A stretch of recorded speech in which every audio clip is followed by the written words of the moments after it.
Okay. Oh, look at that. Running out of time. Making so much video. Oh, yeah.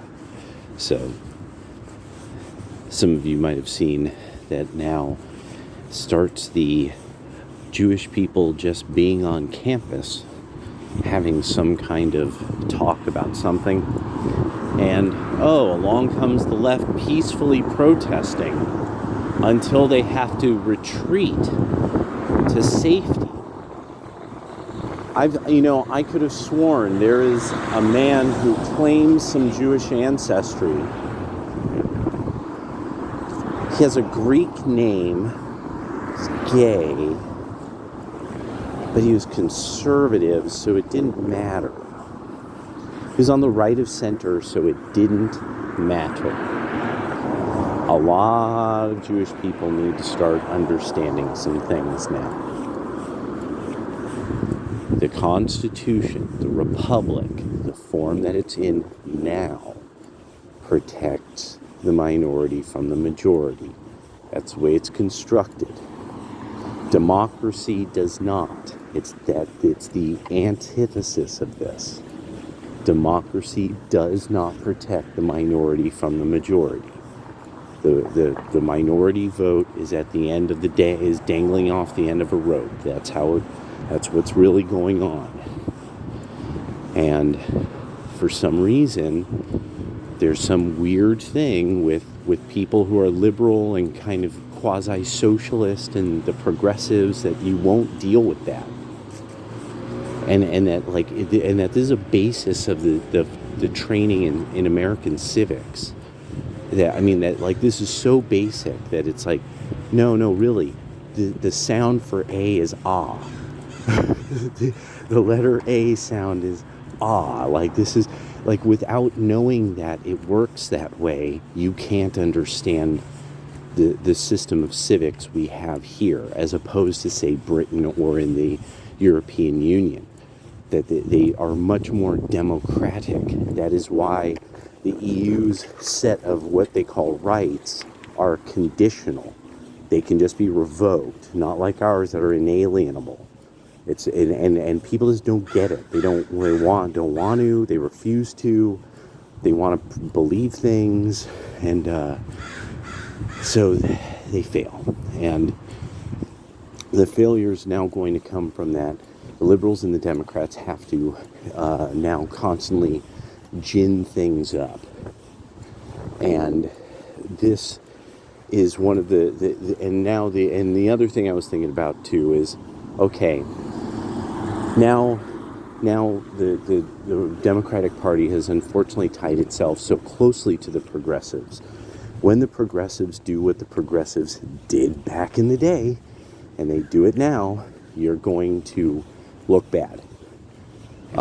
Because the progressives weren't awesome. They were into authoritarian control of the working class. They were the kind of people who thought you should put people in work camps. It was the progressives who built the work camps in America. Work camps were everywhere in the early 1900s, leading up to World War II. In all the electrified nations, there were work camps because everybody was suddenly facing this crisis of employment. So, after the First World War. So, what you end up having now with the progressives of the left here are these people that have shown they prefer violence over over politics. They don't like politics. That would require studying things. See, here's one of the best ways that you could find out how not liking of politics progressives really are, what's really going on with them. Ask, especially if you're Jewish, you know anything about Israel, be like, well, just mention something that you bring up the term labor Zionism, like labor, specifically the word labor in there, labor Zionism, because you'll find all these people with their movements and everything, they won't know the term because they don't care. They don't really care about the political subject matter. Labor Zionism are who their friends in Israel. They're the left of Israel. Those are heavily a part of the people that it's they need them. They need those people to further the ideas of the Democratic Party and similar parties in Israel. And you won't have any of those good outcomes without the labor Zionists. Those are the kibbutzniky. Those are the peaceniky, stuff like that. Well, if you make it like, oh, did something bad happen to you, ha ha ha, on social media to people like that, that's it. There's going to be one state solution, Israel. Fuck you. That's because you've told them this. They're the one group that you need. You need them if you're Democrats, and they don't know this. The progressives don't care. They don't know who these people are. They don't know their ideals. They don't know their history. They don't care. And this keeps coming up over and over again. It's like they don't really get no, there is no real liberal movement of ideas without Jewish people. That's one that they aren't really facing that. And it's kind of fascinating. Oh, I'm so glad I walked through this, because I remember this hitting me. That there's now, because I heard somebody actually doing this as an analysis, with, that we were the people who did this, this, and this. So, okay, a lot of liberal, social theory, it doesn't exist without moderate Jews. It can't, that's it. What's happening now in academia with people assaulting students? It's do you not understand? You have these people turn on you, and you'll be getting sued forever. The CIA will be up your ass. The FBI might be up your ass. You never know how angry you might make some of the smartest people in the world who are determined to survive. Fuck around and find out. And I'm amazed now that by the end of the story, it is on a college campus, and it's the progressives and the liberals openly threatening Jews with violence if they gather together. While there's a part of it that I'm the craziest thing we could ever see that would be quite believable based on ideology would be this, based on history, we would see this, because there's there's no history in the United States really of pogrom. There's no mass burning of synagogues and things like that in the United States. You usually find these are kind of whacked out individuals, or it's some kind of hoax being pulled of some sort. But so there's to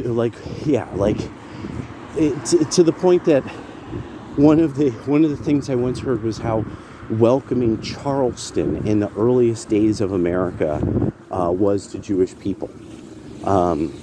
Charleston. And hence then eventually there's a dance called the Charleston, because what you then get is this culture of song and dance, of enjoyment of life, that would have been a very normal idea as compared to, say, in the far north, like New England, where people were everybody was much more conservative about life in general, and there wasn't dancing. This was the area that, no dancing allowed kind of, part of the country. So what we consider the enlightened people, of nowadays, are descended from people who banned dancing. They would burn other New England villages for dancing because it was an affront to God. And so, So it's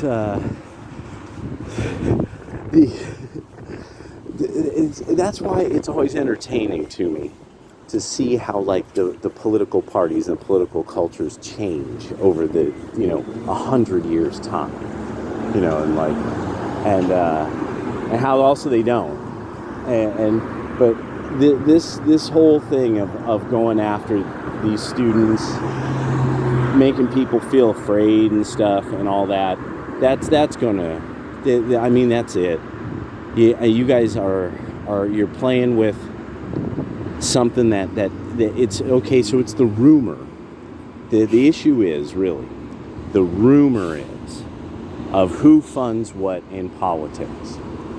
So now we're about to find out if the rumor is true, because now with people chasing students around campuses and saying, and then making them lock themselves into rooms, and and they're banging on the doors and screaming Palestine and stuff. Well, now you're about to see if the rumor is true about who funds everything. Because why would they fund that shit? Why are they going to give money, you motherfuckers, eventually? And so you're playing yourselves. And it's because you don't really care about the history of Jewish people. You don't want to know their part in the country. You don't want to deal with how many rap samples would have never happened, how hip hop would have never happened without Jews. You wouldn't have had the music, the sampling, the multiple generations of jazz influence. Things like the jazz flute. I'm sorry that it's just, there's certain things that this is like, no. An instrument like that being thrown in, that's not very southern. It's not very greater Appalachia, I'm afraid. I think that's more Yiddish, and so, and that made a beautiful thing. I mean, it made things beautiful, it changed things, and because we're also so conveniently forgetting, just so conveniently forgetting how awesome American culture, all mixing up all kinds of sounds, has been over decades and decades and decades. That we're now, it's this like new history of this horrible like prison that we're all locked in, like, and the hacks are, all the MAGA people or something like that, and it's just lunacy. Big part of it really, I honestly think, is the death of people who have good taste, the death of dance culture, and a lot of what Aaron Clary has already covered as well, so, you just got to enjoy the decline, really, is what it is. But, all right, later.